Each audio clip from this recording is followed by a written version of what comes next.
Bem-vindos ao canal Bíblia em um Ano. Aqui ajudamos você na leitura da Bíblia. Curta o vídeo, inscreva-se e compartilhe. Acompanhe também pelo Spotify e YouTube Music para ouvir a Bíblia onde estiver. Os links estão no primeiro comentário fixado. Vamos juntos completar a leitura da Bíblia em um ano. Antigo Testamento, Jó capítulo 11. Então Zofar de Naamate respondeu: ficarão sem resposta todas essas palavras? Irá confirmar-se o que esse tagarela diz? A sua conversa tola calará os homens? Ninguém o repreenderá pela sua zombaria? Você diz: adeus, a doutrina que eu professo é perfeita e sou puro aos teus olhos. Ah, se Deus falasse com você, se contra você abrisse os lábios e revelasse os segredos da sabedoria, pois a verdadeira sabedoria tem dois lados. Fique sabendo que Deus se esqueceu de alguns dos seus pecados. Você consegue perscrutar os mistérios de Deus? Pode sondar os limites do Todo-Poderoso? São mais altos que os céus. O que você poderá fazer? São mais profundos que o Sheol. O que você poderá saber? O comprimento dele é maior que a terra, e a sua largura é maior que o mar. Se ao passar, ele ordena uma prisão e convoca o tribunal, quem poderá opor-se? Pois ele conhece os enganadores. Acaso ele não reconhece a iniquidade logo que a vê? Mas o tolo só será sábio quando a cria do jumento selvagem nascer homem. Contudo, se você lhe consagrar o coração e estender as mãos para ele, se afastar das suas mãos o pecado e não permitir que a maldade habite na sua tenda, então, livre de culpa, você erguerá o rosto, será firme e destemido. Você se esquecerá das suas desgraças, lembrando-as apenas como águas passadas. A vida será mais refulgente que o meio-dia, e as trevas serão como a manhã no seu fulgor. Você estará confiante, graças à esperança que haverá. Olhará ao redor e repousará em segurança. Você se deitará e não terá medo de ninguém, e muitos procurarão o seu favor. Mas os olhos dos ímpios fenecerão e se encontrarão sem refúgio. O suspiro da morte será a esperança que terão. Jó capítulo 12. Então Jó respondeu: sem dúvida vocês são o povo, e a sabedoria morrerá com vocês. Mas eu tenho a mesma capacidade de pensar que vocês têm. Não sou inferior a vocês. Quem não sabe dessas coisas? Tornei-me objeto de riso para os meus amigos. Logo eu que clamava a Deus, e ele me respondia. Eu, íntegro e irrepreensível, tornei-me um mero objeto de riso. Quem está bem, despreza a desgraça, o destino daqueles cujos pés escorregam. Mas as tendas dos saqueadores encontram-se em paz, e aqueles que provocam Deus estão em plena segurança, aqueles que transportam o seu Deus nas mãos. Pergunte, porém, aos animais, e eles o ensinarão, ou às aves do céu, e elas contarão a você. Interrogue a terra, e ela o instruirá. Deixe que os peixes do mar o informem. Quem, de todos eles, ignora que a mão do Senhor fez isso? Na sua mão está a vida de cada criatura e o fôlego de toda a humanidade. O ouvido não examina as palavras como a língua prova a comida. A sabedoria se acha entre os idosos e a vida longa traz entendimento. Deus é que tem sabedoria e poder. A ele pertencem o conselho e o entendimento. O que ele derruba não se pode reconstruir. Quem ele aprisiona, ninguém pode libertar. Se ele retém as águas, predomina a seca. Se as solta, devastam a terra. A ele pertencem a força e a sabedoria. Tanto o que erra quanto o que induz ao erro são dele. Ele dispensa e despoja os conselheiros e faz os juízes de tolos. Tira as algemas postas pelos reis e lhes amarra uma corda na cintura.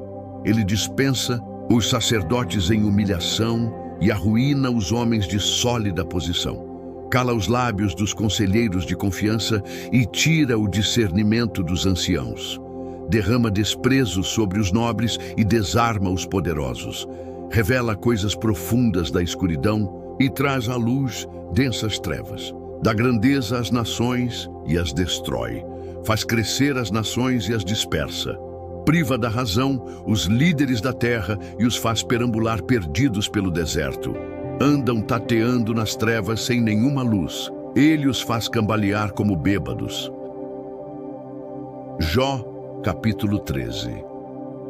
Os meus olhos viram tudo isso. Os meus ouvidos o ouviram e entenderam. O que vocês sabem, eu também sei. Não sou inferior a vocês, mas desejo falar ao Todo-Poderoso e defender a minha causa diante de Deus.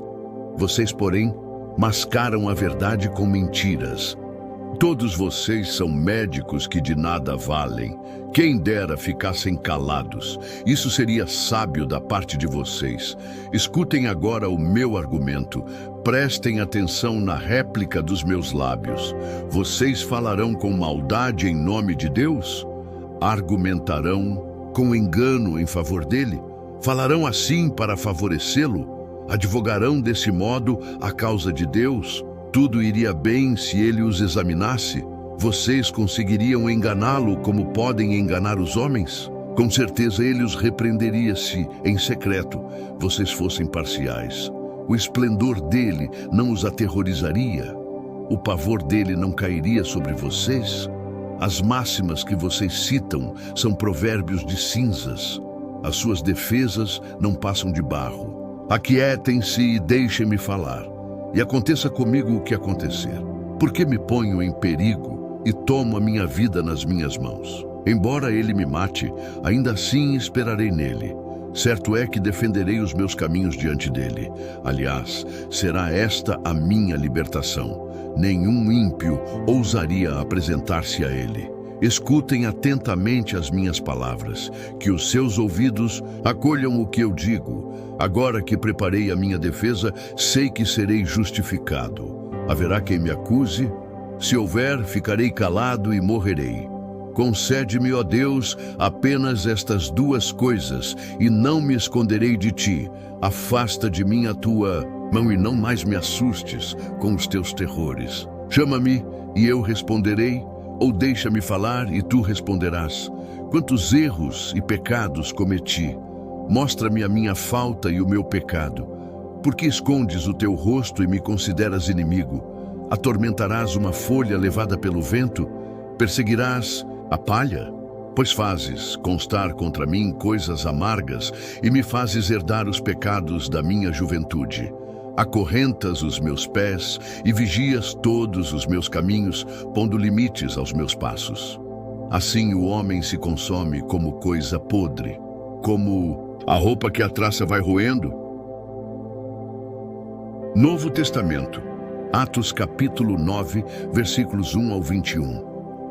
Enquanto isso, Saulo ainda respirava ameaças de morte contra os discípulos do Senhor. Dirigindo-se ao sumo sacerdote, pediu-lhe cartas para as sinagogas de Damasco, de maneira que, caso encontrasse ali homens ou mulheres que pertencessem ao caminho, os levasse presos para Jerusalém. Na sua viagem, quando se aproximava de Damasco, de repente brilhou ao redor dele uma luz que vinha do céu. Ele caiu por terra e ouviu uma voz que lhe dizia: Saulo, Saulo, por que você me persegue? Saulo perguntou: Quem és tu, Senhor? Ele respondeu: Eu sou Jesus, a quem você persegue. Levante-se e entre na cidade. Alguém lhe dirá o que você deve fazer. Os homens que viajavam com Saulo pararam emudecidos. Ouviam a voz, mas não viam ninguém. Saulo levantou-se do chão e, abrindo os olhos, não conseguia ver nada, de modo que os homens o levaram pela mão até Damasco. Por 3 dias esteve cego, não comeu nem bebeu nada. Em Damasco havia um discípulo chamado Ananias. O Senhor o chamou em uma visão. Ananias, aqui estou, Senhor, respondeu. O Senhor lhe disse: Vá à casa de Judas, na rua, chamada Direita, e pergunte por um homem de Tarso chamado Saulo. Ele está orando. Em uma visão, ele viu um homem chamado Ananias chegar e impor-lhe as mãos para que voltasse a ver. Ananias respondeu: Senhor, Tenho ouvido muita coisa a respeito desse homem e de todo o mal que ele tem feito aos teus santos em Jerusalém. Ele chegou aqui com autorização dos chefes dos sacerdotes para prender todos os que invocam o teu nome. O Senhor, porém, disse a Ananias: Vá, este homem é o instrumento que escolhi para levar o meu nome diante dos gentios e dos seus reis, bem como diante do povo de Israel. Mostrarei a ele quanto deve sofrer pelo meu nome. Então Ananias foi, entrou na casa, impôs as mãos em Saulo e disse: Irmão Saulo, o Senhor Jesus, que apareceu no caminho por onde você vinha, enviou-me para que você volte a ver e seja cheio do Espírito Santo. Imediatamente, algo como escamas caiu dos olhos de Saulo e ele passou a ver novamente. Levantando-se, foi batizado e, depois de comer, recuperou as forças.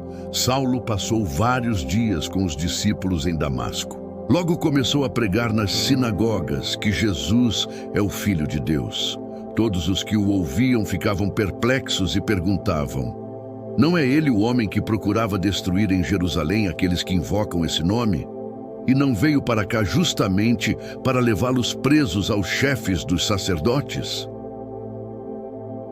Obrigado por chegar até aqui. Curta o vídeo, inscreva-se no canal e compartilhe com aqueles que são importantes para você. Que Deus nos ajude a completar esta jornada. O Senhor te abençoe e te guarde. O Senhor faça resplandecer o seu rosto sobre ti e tenha misericórdia de ti. O Senhor sobre ti levante o seu rosto e te dê a paz. Até amanhã.